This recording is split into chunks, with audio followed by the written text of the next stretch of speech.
अभी मार्केट में सबसे मेजर फॉल आ रहा है बैंक निफ्टी में। आप सबसे पहले अपने चार्ट देखिएगा, मैंने अभी आपकी स्क्रीन पे लगाया है, यहां पे आप चेकआउट करोगे। आज के दिन तो बैंक निफ्टी ने अपने इंपॉर्टेंट पुराने सपोर्ट 51,100 के लेवल को भी तोड़ के नीचे क्लोज किया है, 50 डे मूविंग एवरेज के नीचे क्लोज किया है। सो आई एम वेरी श्योर अभी आपके दिमाग में ये पॉइंट चल रहा होगा कि आखिरकार बैंक निफ्टी में ये करेक्शन आ क्यों रहा है। आज के इस आनंद का फंडा के एपिसोड में सिर्फ हम ये डिस्कस नहीं करेंगे करेक्शन क्यों आ रहा है, उसके एकदम साइकोलॉजिकल पॉइंट को जाके समझेंगे, जिससे आपको ये भी क्लैरिटी मिल जाएगी कि कहां पे और कब जाके आपको इंडिकेशन मिलेगा कि बैंक निफ्टी सपोर्ट ले रहा है और वापस से एक इंटरेस्टिंग प्ले बन रहा है। चलिए डिस्कस करते हैं। देखिए बैंक निफ्टी में भी हो क्या रहा है, डुअल मार पड़ रही है बैंक निफ्टी को। सबसे पहले बैंक निफ्टी के जितने भी कंपोनेंट्स है उसके रिजल्ट्स एक्सपेक्टेशन से कम आ रहे हैं। एक जस्ट फॉर एग्जांपल मैं एक नाम देने वाला हूं स्टॉक का, ये कोई रिकमेंडेशन एडवाइस नहीं है, कोई टिप नहीं है। एक स्टॉक का नाम है जिसका है एक्सिस बैंक। आज के दिन उसकी अच्छी खासी पिटाई हुई, वो अपने 50 डे मूविंग एवरेज के भी नीचे जाके क्लोज हुआ है और वहां पे रिजल्ट्स इतने अच्छे नहीं आए थे। रिजल्ट्स तो खराब है ही सही, पर साथ ही साथ एक सेकंड बड़ा इशू बैंकिंग के सेक्टर्स में यह है, ओनरशिप बहुत ज्यादा है एफआईज की तरफ से। मतलब क्या हुआ, अगर आप सिर्फ एक्सिस बैंक को चेकआउट करोगे ना, 50% से ऊपर की होल्डिंग है एफआईआईज की इस स्टॉक में। इसी तरीके से बाकी भी अगर आप कंपोनेंट्स को चेकआउट करोगे बैंक निफ्टी के, तो मेजॉरिटी होल्डिंग है एफआईआईज की। एफआईआईज ओवरऑल हम देख रहे हैं कि वो इंडियन मार्केट में थोड़ा प्रॉफिट बुक करने के मूड में है। क्योंकि एफआईआईज प्रॉफिट बुक कर रहे हैं, वो उसी चीज में प्रॉफिट बुक करेंगे जो उनके पास ऑलरेडी होल्डिंग है। उनके पास होल्डिंग में क्या है, काफी ज्यादा बैंकिंग स्टॉक्स में उनका अच्छा एक्सपोजर है। क्योंकि उनका एक्सपोजर यहां पे ज्यादा और यहां पे रिजल्ट्स भी खराब आ रहे हैं, इसीलिए हमें यहां पे एक अच्छा खासा करेक्शन और प्रॉफिट बुकिंग देखने को मिल रही है। स्पेशली प्राइवेट बैंक के अगर आप स्टॉक्स को चेकआउट करोगे, सारे स्टॉक्स काफी वीकनेस शो कर रहे हैं। ये सिंपल सा कारण है जिसकी वजह से आपको यहां पे प्रेशर दिख रहा है। ये कारण कब तक कंटिन्यू होगा, देखिए मेजॉरिटी बैंक्स के रिजल्ट आते जा रहे हैं। एक बार आईसीआईसीआई बैंक का और रिजल्ट आ जाए, आईसीआईसीआई बैंक का भी रिजल्ट अगर खराब आता है, तो एक बार वहां पे फाइनली पैनिक बनेगा एंड इवेंचुअली एक बेस बनेगा, आपको बनता हुआ दिख जाएगा इस कंप्लीट बैंकिंग स्टॉक में या फिर बैंक निफ्टी में। और जब बेस बन के ये वापस से स्ट्रेंथ में निकलेगा, तब जाके आपको सिग्नल मिलेगा कि हाँ यार, अब हम वापस से बैंक निफ्टी में या फिर बैंकिंग के स्टॉक्स में एग्रेसिव जाके कोई पोजीशन बना सकते हैं। लॉजिकल रीजन मैंने आपको बता दिया है, और ये लॉजिकल रीजन जो मैं आपको बता रहा हूं कि बैंकिंग स्टॉक्स या बैंक निफ्टी वापस एक सपोर्ट लेगा और निकलेगा।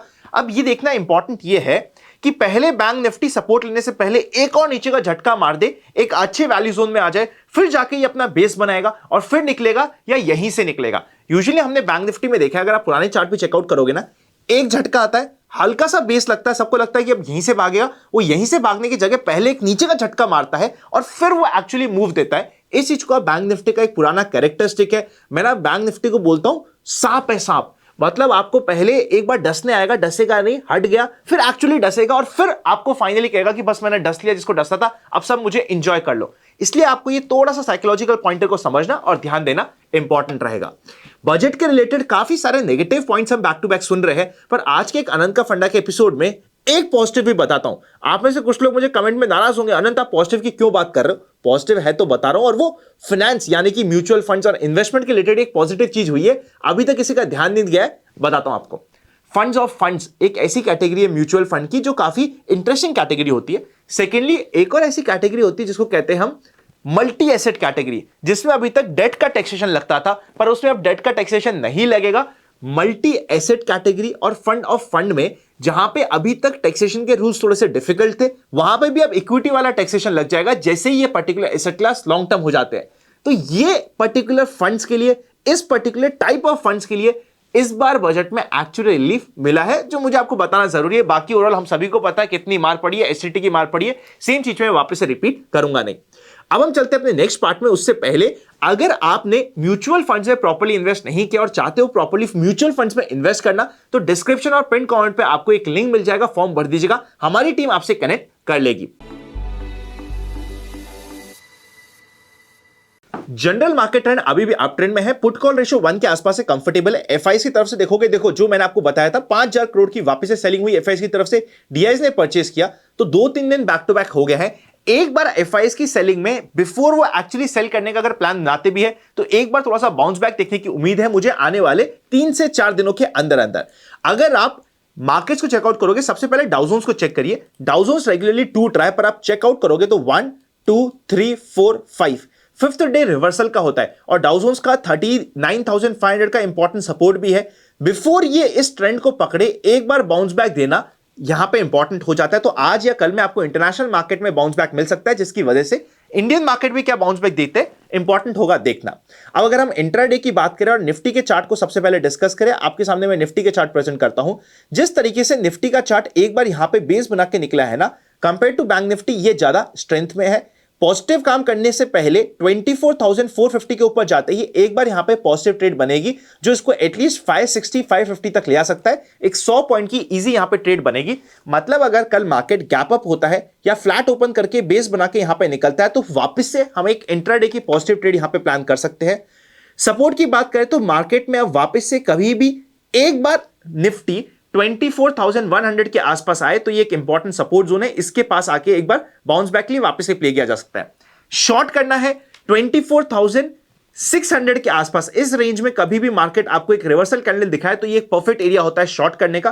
प्रॉपर स्टॉप लॉस मेंटेन करना जरूरी होगा, क्योंकि जिस तरीके से यूएस मार्केट बन रहे हैं, कल के दिन अगर मैं मार्केट में शॉर्ट करता भी हूं तो ओवरनाइट कैरी नहीं करूंगा। एटलीस्ट कल के दिन पे ओवरऑल मार्केट अभी तक अपनी स्ट्रेंथ शो नहीं करा है। अभी तक हम शॉर्ट करने की बात भी कर रहे थे, पर कल के दिन अगर मुझे शॉर्ट की कोई ट्रेड मिलती भी है तो मैं उसे ओवरनाइट कैरी नहीं करूंगा। बैंक निफ्टी जिस तरीके से नीचे की साइड गया है, यूजुअली हम कह रहे थे 52,600 नहीं कटेगा, अब इंपॉर्टेंट लेवल हो जाता है आपके लिए 51,400। इसके नीचे नीचे आपको बैंक निफ्टी में अवॉइड करना चाहिए कोई भी लॉन्ग की ट्रेड। लॉन्ग की ट्रेड करने से पहले इस लेवल को कटने दीजिए। शॉर्ट करना है तो एक बार रिवर्सल में, मतलब स्पेशली सपोज करते हैं मार्केट आता है 51,400 के आसपास और यहां पे आसपास आके कोई एक रिवर्सल कैंडल बनाता है, जैसे कि एक ऐसी कोई कैंडल बना दी, तो ये एक परफेक्ट ट्रेड होती है जहां पे शॉर्ट किया जाता है और ये हमारा स्टॉप लॉस का एरिया हो जाता है और सिंपल 1:2 1:3 के टारगेट्स के लिए काम हो सकता है। बैंक निफ्टी में भी जिस तरीके की आज की क्लोजिंग हुई है, एक बार आई एम एक्सपेक्टिंग कि 500-600 पॉइंट का relief on the positive side आने के काफी हाई चांसेस है। इस पॉइंट को आप ध्यान रखिएगा। उसके बाद आईसीआईसीआई बैंक के रिजल्ट्स काफी कुछ डिफाइन करेंगे कि बैंक निफ्टी कैसा परफॉर्म करेगा।